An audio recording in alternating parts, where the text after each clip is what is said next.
Thank you. Let me see if I can give you a little more information other than what you have on your sheets. Becky received a BA in psychology from Barnard College and her MBA from UCLA. And prior to becoming a healing practitioner, Becky was a marketing director at Chase.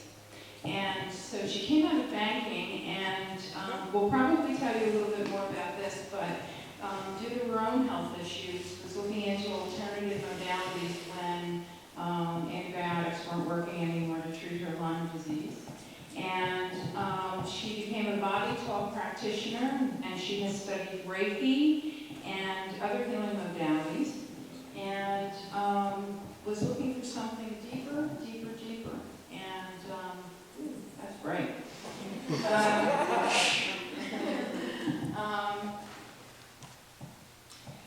And kept looking deeper, and then all of a sudden started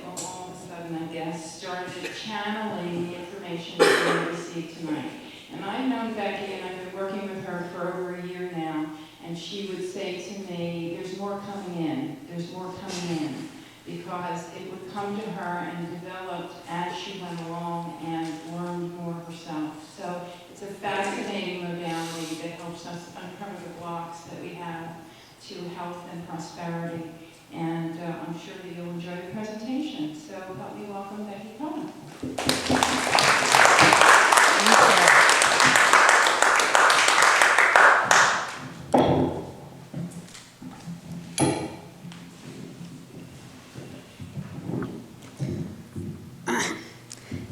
Thank you, Loretta. Thank you, Amy. Thank you, everyone, for coming tonight. I'm very excited to be here. I'm very excited to be doing a demonstration. The reason that I think that we'll be here till 9:45 is I'm going to actually do a session, and a session for the whole group. And that usually takes about an hour. So I'm going to talk first, though, about the path to heal. The session I'm going to be doing is called the Path to Prosperity. It's a subset of the Path to Heal. So the goal of staying till the end of this 2-hour period is to open up everybody's prosperity in the room, and to even give mine a little boost too, because we're all here. There's no coincidences. Whoever showed up tonight, the session is going to be about you and me, and that's how it always works out. So who's ever here, thank you. I'm sure we've all been together sometime before. My story is kind of interesting, so I'll start there, as Loretta alluded to. So 10 years ago, I was a banker at JP Chase. I was in credit card marketing.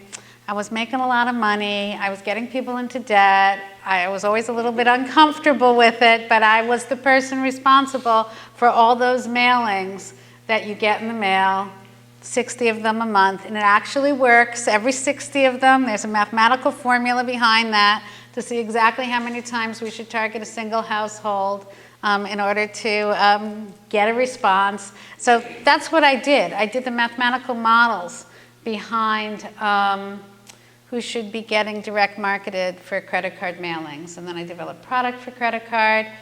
And there was part of it that was fun. I never felt completely fulfilled, but I was pretty good at it. And 10 years ago, I was healthy. And 10 years ago, I had a husband and 3 children, and my life was fine. More or less, I enjoyed my life. It was good. And then I started getting weird symptoms. And some of those symptoms I actually still have, but that started around 10 years ago. And they really drove me crazy. There are different vibrations in my body, different things like that. And I went on a quest to find out why. Because I'm an analyst. I was an analyst at the bank. Because I'm an analyst, I always wanted to go deeper, deeper, deeper. As Loretta said, there's more coming. I'm going deeper, deeper, deeper. I needed to get to the root of why. And I couldn't. And so that was my first stumbling block. It was very hard for me to accept that maybe there were things going on with me that I couldn't explain. And so for a very long time, that's really just where I sat with it. I finally got comfortable with the fact that there were things that I couldn't explain. But then I started to be able to explain these things. And that's when the big shift happened. And that was about 6 years ago. So about 6 years ago, I was sitting in my hammock. I got bit by a tick.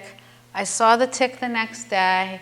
I got a big red ring. So there was no mysteries about this. 4 days later, I went to the doctor. The doctor told me that the tick was big, and so therefore it could not be a Lyme tick. And I was like, oh, okay, it's not Lyme. So she actually gave me antibiotics to deal with the skin rash from the tick that were not effective for Lyme.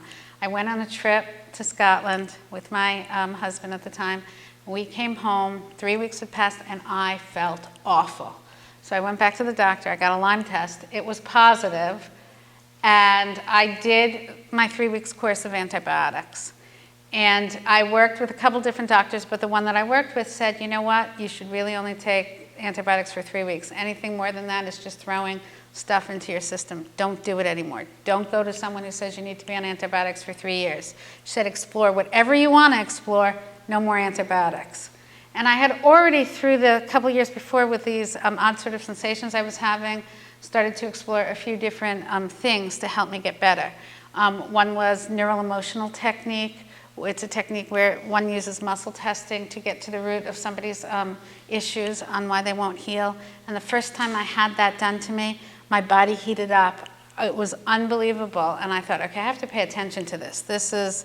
I wasn't spiritual, but I just knew something was happening in my body. I had to pay attention to it. I was getting these amazing insights from this chiropractor who did this technique. And I went to see him for a couple years. But at the time that I got bit by the tick, he had moved out of the state to go run a spiritual retreat in Maryland, and I never saw him again. So I was kind of on my own, and I was searching, and I was very sick, and I went out to California to visit my cousin with my 3 daughters, who runs a physical therapy practice in Northern California. And her practice had a lot of alternative practitioners in it. And so we didn't even really talk about it, but she set me up for 3 different things. One was a massage, one was acupuncture, and the third was body talk. And so I had had muscle testing before, applied kinesiology. You get yes, no's by testing a muscle. But I had never heard of this modality, body talk, that uses muscle testing to get to the root of issues. So but I'm open, and I said, okay, I feel terrible. Whatever you can do to help me. And I spent an hour with this practitioner named Trish. And at the end of the hour, through muscle testing, she knew absolutely everything about me, and I gave her not a word of my health history. And I was blown away, and I had that same sensation again where my body heated up. It's like, take notice. We can talk to you. You can talk to your body. A practitioner can help you talk to your body. It can use muscle testing, it can utilize a protocol, and it can tell you exactly what's going on inside you. And with body talk, you link parts of the body. So you link the head to the heart. Perhaps through muscle testing, you figure out what it is that you have to link. Then you find out why maybe the head and the heart have not been communicating appropriately. And it could be an emotional issue, it could be a toxin, it could be an allergy, anything could be getting in the way. But by asking your body through muscle testing and body talk, they call it asking your innate ability to heal. And we actually refer to it as innate. Okay, we're gonna have a conversation with innate today. And we're gonna muscle test, and we're gonna find out what innate has to say about why you're not healing. And so body talk, I found it unbelievable. And so after I had this session, I was brought back to a past life, and that had never happened to me before, and I thought, okay, I can do this. I'm okay with this. It makes sense. I went back to my cousin's house, and we looked online to find a course, because I was so interested. And I saw that there was one taking place in Lansdale, and there hadn't been any in Pennsylvania months before or months after. This was less than an hour from my house. It was 2 weeks in the future. I said, okay, I gotta do this. So I went for the next 2 years and took every body talk course that I could find. I flew all over the country. I still had my good job. I was able to do this. I took everything. And I became an advanced body talk practitioner and also something called a Parama practitioner, which is an advanced level of body talk. And actually, right now, still, I think I'm the only advanced body talk practitioner in Pennsylvania, although there are 10 or 12 other practitioners that I'm friendly with who do this modality. So about that same time that I was getting really into the body talk, I very abruptly lost my job. So I had gone from being a star at Chase to, we don't want you anymore. And boy, did those doors close on me. All these friends that I had for years who always said, you know, if you ever want to switch and move into my department, I'll take you. Doors just shut on me. They shut so hard, and I was fighting it. I was fighting it partially because a marriage had just as equally abruptly ended, maybe within weeks of me losing my job at Chase. And I'm thinking, I have to raise 3 daughters, and I need a good salary, and I have to fight this. I have to stay here. I have to be secure. I have to find a job within the company, and it simply wasn't happening. There were some options, but it just became so clear to me that I'm not listening, that I'm not supposed to be here anymore, that I have a gift. And if I'm spending all my time getting people into debt with credit card offers, I'm not using my gift. For 20 years or however long I was there, it was okay, but I'm not supposed to be there anymore. And so I took a big risk and allowed I took my package, got paid for a little time, and allowed that all to happen. And I was like, okay, I can do this. I have something that I love. I don't really have a practice yet, but I love it, and I can see what happens. So I was all settling down into being a body talk practitioner, and I have a studio in my home, and I have an outside stairway that I built, and this was going to be great. I could manifest this practice. It was easy. I knew what I was doing, but alas, it didn't go that way.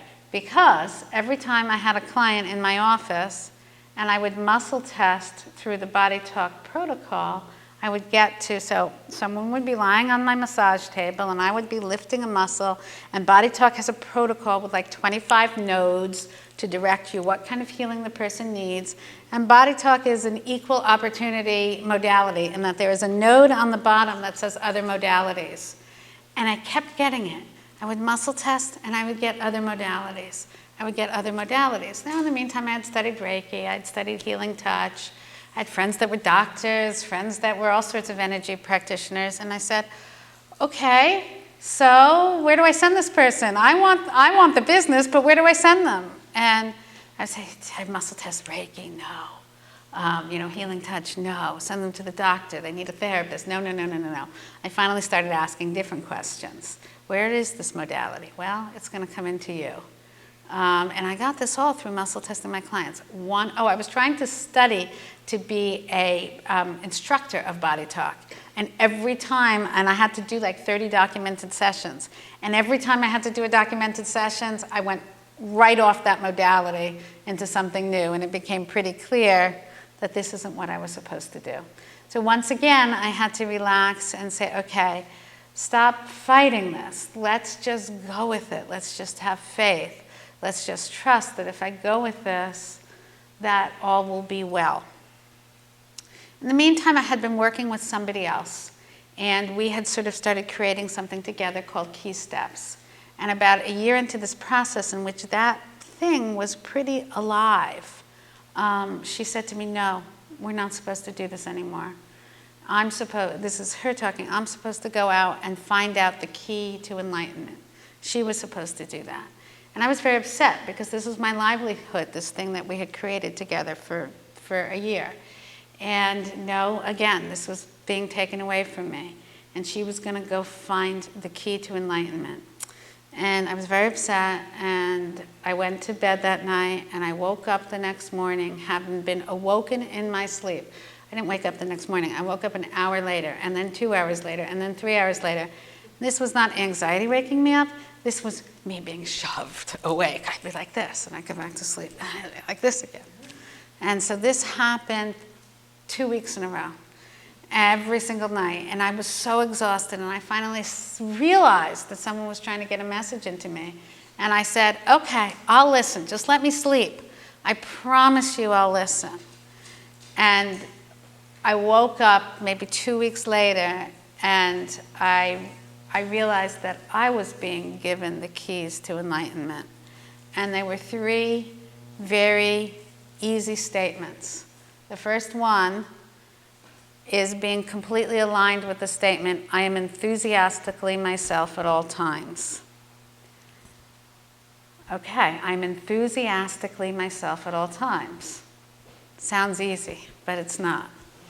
Second one, I trust all good things come to me. So once I'm enthusiastically myself at all times, all good things come to me. And the third one, it opens up our ability to unconditionally give and receive love. So those three statements were given to me. I'm enthusiastically myself at all times. Then I trust all good things come to me. And 3, I unconditionally give and receive love. And I went, wow, it really is this simple. It's not, but it is. And I said, okay, I want to be enthusiastically myself at all times, but I'm not. Why not? What am I afraid of? So I just first started exploring that philosophically. Why is it so hard for me to be enthusiastically myself at all times? I'll give you an example. I was just telling Loretta this, that I didn't know who I channeled. I did not know until, we're now 2.5 years into the path to heal. I did not know until 2 days ago. I just knew I was channeling. I'm channeling Isis.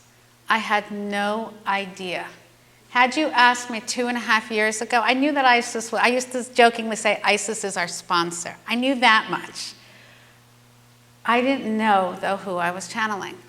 Had you asked the banker that was married to a very conservative man, at least spiritually, with 3 young girls, who was from a very Jewish family, and if I had to come clean and say, I'm channeling Isis, I couldn't have done it. I just simply couldn't have done it.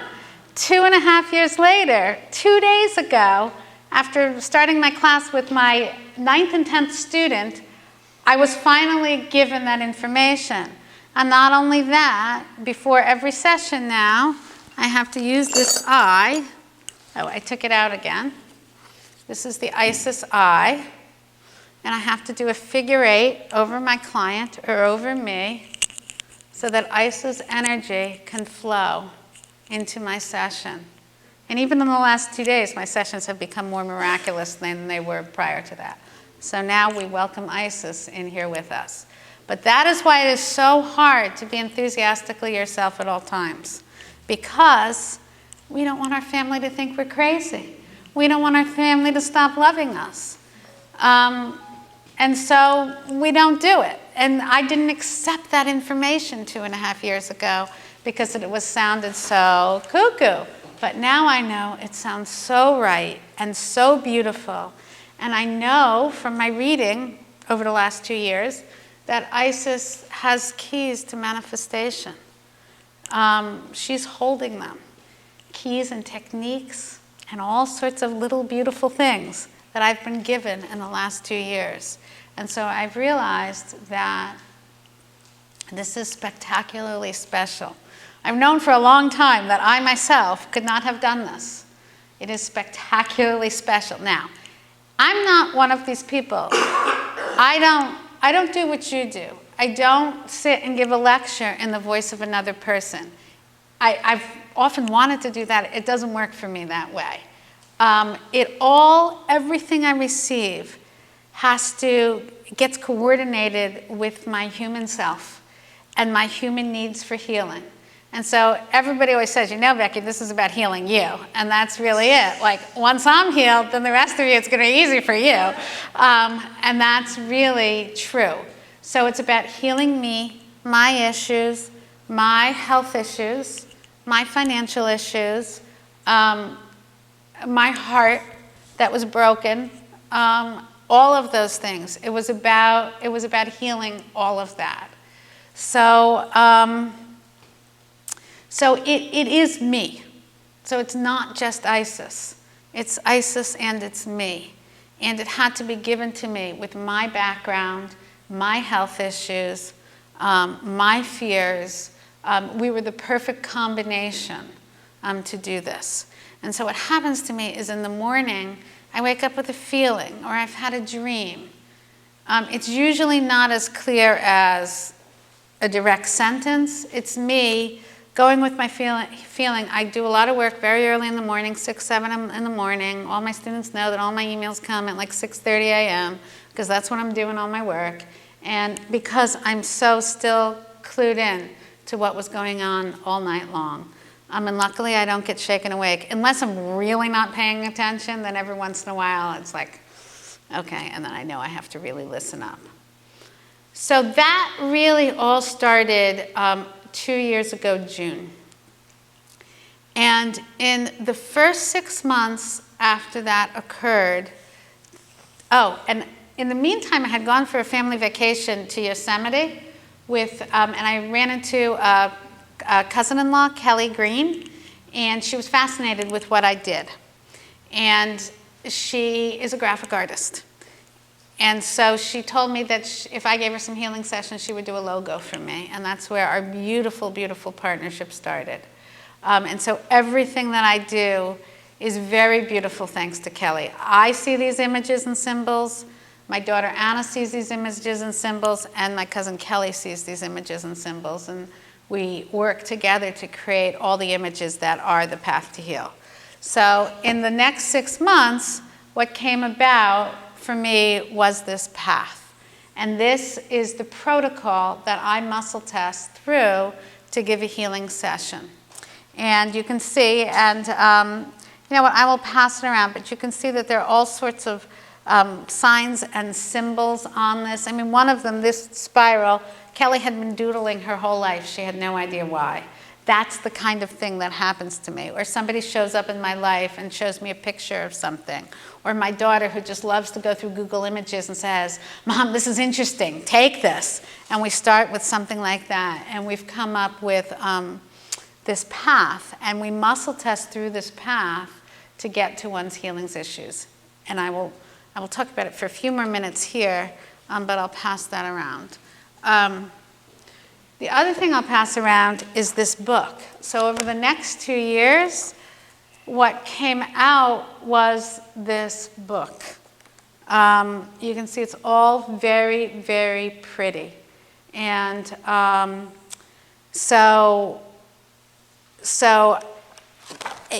not an artist. So the fact that my healing modality took the form of this very artistic, beautiful thing has also just been, it's been lovely.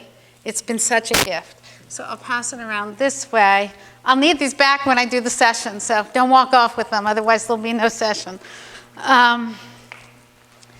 So this process started. And something else that had happened to me during this time period is I spent a lot of time reading Abraham. And I believed in the law of attraction with every cell in my body. And yet, I couldn't manifest anything. So I was meditating, and I had a lot of time on my hands. I had lost my job, my business wasn't taking off yet. I was creating this. I spent all this time meditating, and then I started to get these messages. We've got the mind that's meditating, and we've got the subconscious mind that doesn't want any of this to happen. Why is my subconscious mind such a pain? Why, when I know more than anything, I want my business to take off, I want to have lots of clients, I want to be really happy, I want to be in love, I wanted all these things. Why? When I knew, I was totally aligned with these desires. I understood my desires. I even understood that I should be a healer. Why wasn't anything happening? And I realized that's what my life's work was about, to remove those blocks so that I could manifest with ease. And so that's really what the Path to Heal does. It removes the blocks so that I can manifest with ease. And the way one manifests with ease is to own one's heart's desires, which is being the same as being enthusiastically oneself. And the Path to Prosperity session that I'll do later truly talks about owning one's heart's desires. And then, once we do, we are entitled to abundance. The word entitlement in the Path to Heal is a good word. We own who we are. We own our heart's desires. We are entitled to abundance. So any feeling, I actually did a session recently on a woman that really truly believed that anything beyond her basic needs were greedy. So I said, well, then how do you define what's beyond your basic needs? You know, is having the whipped cream on the ice cream, is that where you go from need to want? Or maybe the ice cream is a want. I don't know. So it's an exercise that's not valuable. The only exercise that's valuable in this sense is getting in touch with your heart's desires. So what happened to me as I was developing the Path to Heal, it's very interesting that you talked about dimensions, is that I did that for 6 months, the path that I passed around. And then after that, something new started to come in. I was exhausted, but I went with it. And I called it the second level. And I called it that for 2 or 3 weeks. And then I realized it's not a level, it's a dimension.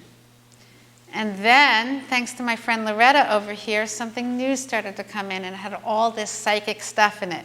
You needed tarot cards in order to do it, this dimension, and it was all very fascinating and a little bit foreign to me. I had done Loretta's radio show. After the radio show, she called me back and said, when can I take a class? She came into my life, and together we developed the third dimension. This time I only had 3 students. Loretta was one of them. And I was teaching them, I was calling them, okay, you have to come back for another weekend, I have another dimension. And Loretta finally said, can't you group some of these dimensions together so I don't have to come every weekend and spend every weekend with you? I got other things to do. So I started to figure out how to group some of the stuff together. When I got to about the 6th dimension, somebody came into my life who had been studying something else. And she said, have you ever read this thing? That there's not 7 chakras. There's 13 chakras. They start at 0 and they go to 12. And I'm like, no, there's only 7. And she's now, there's 13. And because I started to realize that my dimensions were aligned with the chakras. And at this point, I thought I could stop at 6 dimensions. But I realized I had to start at the 0 dimension, which I call Genesis, which is a standalone system that one can take a 5-hour course and learn to do a big piece of what the Path to Heal does. And then I had to make it go all the way up there to the 12th dimension. 12th dimension is all about ascension.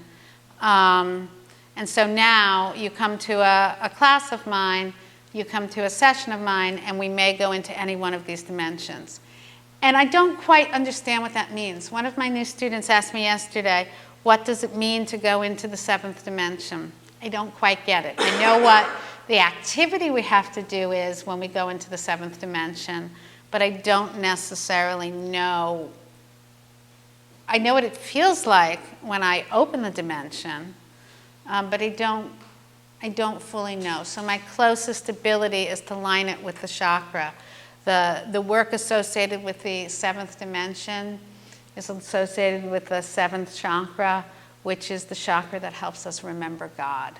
So the work around the 7th dimension is about remembering that we are God and our relationship with ourselves, really.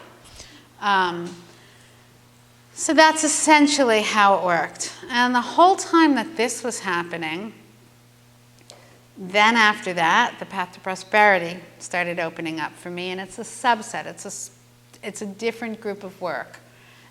But it is part of the Path to Heal. And in the Path to Prosperity, what I'll do tonight is open up the prosperity of everybody in the room by opening up the senses. And when I open up the senses, I open up everyone's. If your senses are closed, you do not see the signs and synchronicities in your life. You just can't. If the senses are open, then the signs and synchronicities are totally obvious. And from there, you know exactly what you need to do to help you fulfill your heart's desires and make your heart sing. So how can I do a session on 30 people? Because we've all are here for a reason, and there's going to be some karmic force that has brought each and every one of us here tonight. And so there's something that together we haven't solved yet, we haven't balanced yet in our life. And by coming here right now, tonight, during the session, we will balance that karma out for everybody in the room, and it will bring everybody in the room one step closer to prosperity. And that's how it works. Something that Loretta and I realized while working on the cruise concept is that everybody who's going to come on that cruise, because I will do a Path to Prosperity session on the 200 people that register for the cruise, and that those 200 people also have some karmic thing to work out. So if you find yourself on the cruise next summer, which I hope you do because it's going to be really fun, if you find yourself there, you'll know that it wasn't a coincidence. This is something you needed to do for many reasons, but one of these reasons is to have the release some of this karma. And it's one thing I'm going to do. There's another, I'm going to stop in 2 minutes for a Q&A, but I wanted to tell everybody that I teach a bunch of classes, and some of my classes are for practitioners, and I just started a practitioner training, but there is time to jump on board for that training, and then I'll be, because I just had 1 weekend of study, so I can catch people up before the next class. If anyone's interested, I have 10 practitioners. It is something you have to interview with me for, but anybody theoretically can learn to be a Path to Heal practitioner. And then I have lots of other classes. So I have the Fourth Dimension is a standalone class. I'm teaching that on November 17th. That is the most of my dimensions get to the root of a healing issue, and you know exactly why you're suffering. It gives a lot of personal insight. The Fourth Dimension class that I'm teaching on November 17th doesn't. It just brings in this beautiful healing energy, and it gives very little insight, but it's very good for healing animals and communities, and it uses these Kabbalah tuning forks. And it uses all the crystals that I use too.